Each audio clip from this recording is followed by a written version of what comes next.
కాబట్టి 100% డెడికేషన్ తో ఆ పని మానిటరింగ్ కానివ్వండి, భోజనాలు ఎలా సర్వ్ చేస్తున్నారు, స్కూల్ కి టీచర్స్ వస్తున్నారా లేదా, పాఠ్యాంశాలు మంచిగా చదువుతున్నారా లేదా, అన్ని and most important civil works కూడా అంటే మీకు ఆ బాధ్యత ఇవ్వడం జరిగింది. ముఖ్యంగా అమ్మ ఆదర్శ పాఠశాల ద్వారా ముందు కమిటీని ఫామ్ చేసి వాళ్ళకి కావాల్సిన ఫైనాన్షియల్ సపోర్ట్ ఇస్తూ, దాంతో పాటు ప్రతి స్కూల్లో ఏవైతే వర్క్స్ ని అటెండ్ ఇది ఫేజ్ వారీగా మనం చేయట్లేదు. అన్ని స్కూల్స్ కి, జిల్లాలో ఉండే అన్ని స్కూల్స్ లో కూడా ఏ వర్క్స్ అయితే మనం టేకప్ చేయాలో దానికి సంబంధించిన electrification, drinking water, major minor repairs, అదే విధంగా టాయిలెట్ కన్స్ట్రక్షన్, ముఖ్యంగా ఆడపిల్లలకి టాయిలెట్స్ కూడా ఎక్కడైతే రిక్వైర్మెంట్ ఉంది స్ట్రెంత్ ప్రకారం అది కూడా మనం ఎన్ఆర్ఈజీఎస్ కింద ఈ పథకం కింద తీసుకురావడం జరిగింది.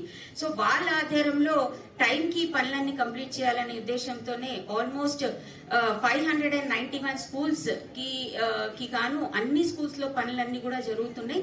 ఆల్మోస్ట్ 300 స్కూల్స్ మనం కంప్లీట్ కూడా చేసుకోవడం జరిగింది. రానున్న సమయంలో పెయింటింగ్, డ్యూయల్ డెస్క్, అదే విధంగా గ్రీన్ బోర్డ్స్ కూడా స్థాపించడం జరుగుతుంది. అదే విధంగా గౌరవ ఎమ్మెల్యే గారు ఒక కన్సర్న్ రేజ్ చేశారు, పాత స్కీమ్ కింద ఉండేవి కంటిన్యూ అవుతాయి. సో అది క్లియర్ గా నేను చెప్పగలను, ఏవైతే టెండర్ లో ఉన్నాయి